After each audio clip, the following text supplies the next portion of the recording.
와이프랑 마트를 갔다가 돌아오는 길에 스파크 차량이 신호를 못 보고 좌회전을 한 것 같아요. 앞에 가던 택시 차량은 한번 멈췄다가 들이받는 상황이었더라고요. 택시 차량은 속도를 한번 멈췄다가 출발하는 그런 과정에서 사고를 내는 게 확인이 좀 돼가지고 충분히 멈출 수도 있는 것 같은데, 제 3자가 봤을 때는 고의사고가 아닌가 싶어요.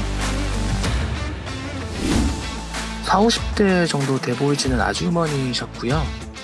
택시 기사는 내리지는 않고 스파크 운전자만 내려가지고 너무 당황해 하시면서 죄송하다는 사과의 말씀을 전하긴 했었거든요. 신호가 바뀌면서 주변 상황을 잘 보고 가면은 사고를 충분히 이제 방지를 할 수가 있을 것 같긴 한데, 제 3자가 봤을 때는 이제 멈출 수도 있는 것 같은데 고의사고가 아닌가 안타까운 마음 좀 드는 게 사실인 것 같습니다. 택시 기사가 좀 제일 잘 알겠죠? 그 상황에.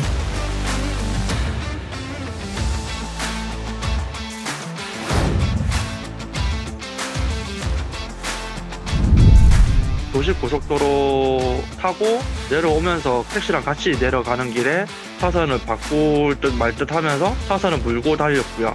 좀 위험해 보여가지고 경고 차원으로 한번 빵 클라스를 울렸는데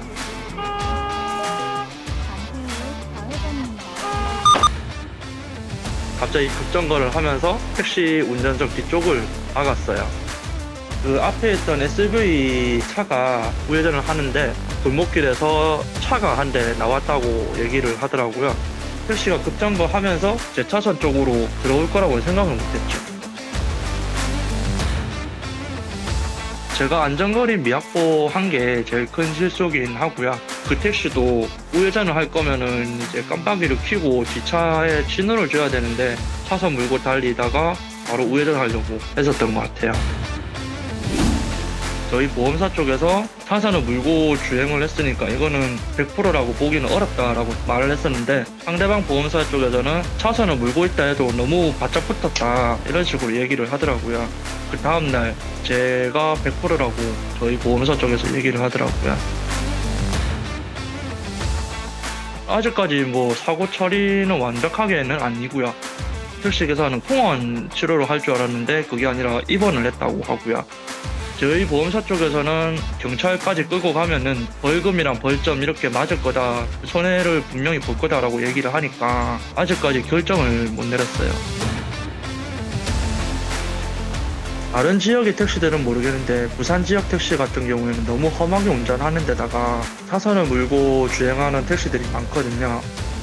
좀 제발 2차, 옆차, 앞차 차주 생각해서 안전운전 해달라고 말하고 싶네요.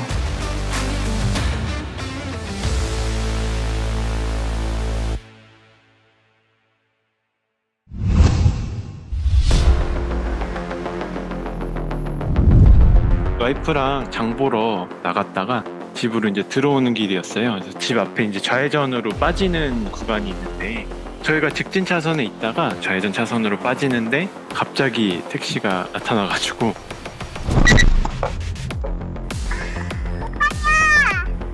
자기가 저렇게 오면 안 되지. 그러니까.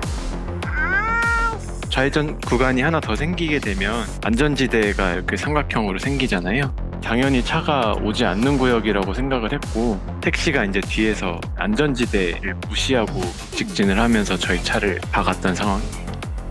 그때 사고 난 직후에 보니까 안에 그 손님이 계시더라고요. 그때가 밤이기도 했고 급하게 가시려다가 사고가 나시지 않았나 싶네요. 처음에는 택시랑 사고가 나서 좀 걱정을 했어요.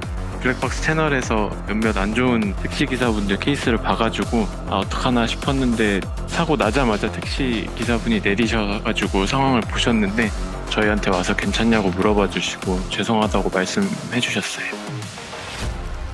현장 상황에서도 모두가 공감을 해서 그런지 과실을 저희 쪽에 주장하시진 않았고 그냥 100대 0 처리됐던 것 같아요. 사고라는 게 사실 제가 조심해서 안 생기는 경우도 있겠지만 차가 안 올 거라고 생각하는 곳에서도 한 번쯤은 좀 볼 필요도 있을 것 같아요. 저도 이번 사고를 계기로 혹시 오는 차가 있진 않은지 주변을 잘 살펴야 되겠다라고 생각했던 계기가 됐던 것 같습니다.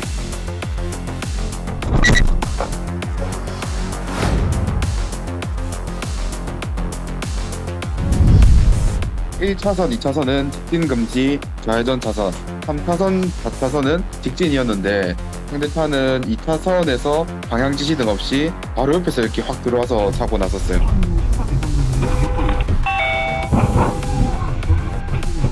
그 차가 일단 방향 지시 등도 없었고요. 왼쪽에서 그냥 들어오거든요. 피하거나 그럴 겨를이 없었어요. 2차선 쪽에서 직진을 하다가 앞에 차단봉 때문에 뒤늦게 확인하고 급하게 3차선으로 들어오다가 사고가 난 것 같아요. 근데 운전자분은 대리기사님이었고 바로 저한테 그냥 죄송하다면서 자기가 100대 0 인정한다고 보험 접수를 하면 일을 더 이상 못한다고 현금으로 하면 안 되겠냐 그렇게 말씀하셨어요. 옆 펜다랑 앞 범퍼는 판금을 했고요. 휠이랑 옆 펜더 앞 범퍼까지 해서 550만 원 정도 나왔습니다. 금액이 너무 높게 나오니까 보험 접수 하셨고요. 개인이랑 뭐 합의금 이런 거 안 받고 득대형하기로 했습니다. 대리기사님이 크랜길인데 속력을 꽤 이렇게 내셨던 것 같아요.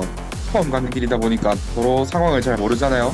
이 영상을 보면서 소행길에는 최대한 속력 줄이고 안전하게 운전하셨으면 좋겠다는 마음에 보호하게 되었습니다.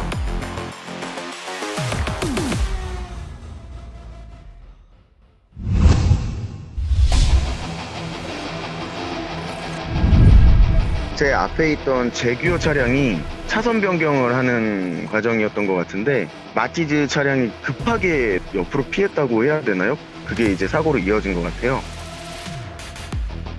제규어 차량이 실선 구간에서 무리하게 좀 차선 변경을 하다 보니 급하게 옆으로 피하다가 피시테일 현상이 일어난 것 같습니다. 마티즈 차량이 가이드레일 같은 걸 탁 받고 한 바퀴 회전을 하고 정차를 했고요. 제규어 차량이 이제 만약에 안 멈췄으면은 저라도 뭐 가서 뭘 어떻게 해야 되나 싶었는데 제규어 차량이 가서 멈추더라고요. 그래서 아마 사고 처리를 했겠지 싶었습니다. 고속도로가 사실 빨리 가봐야 얼마나 빨리 가고 얼마나 느리게 간다고 얼마나 느리게 차이가 나겠어요.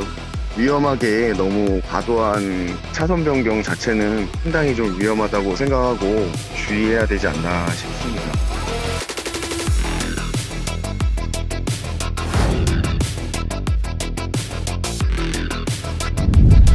제가 직원이랑 평택으로 미팅 가는 중이었는데요. 직원이 이러는 거예요. 그래서 백미러로 봤더니 차가 휘청휘청 하더니 갑자기 우당탕탕 짐들이 다 쏟아져가지고 화물차 헤드가 이 옆에 흙 쪽을 막 박으면서 전복이 됐고요. 뒤 차량들도 이상한 걸 느껴서 감속을 미리 해놔가지고 뒤 차량에는 피해가 없는 걸로 저희는 확인을 했거든요. 제가 볼 때는 졸음운전 하신 것 같아요. 움찔을 하셨던 것 같은데 차가 무게도 있고 속도도 있다 보니까 피시테일 현상이라고 하나요? 뭐 그런 게 나타나더니 전복이 되더라고요. 화물차 운전자분들이 잠이 많이 부족하시잖아요. 그래서 졸리시면은 졸음 쉼터에서 조금이라도 눈 붙이시고 안전하게 운행하셨으면 좋겠습니다.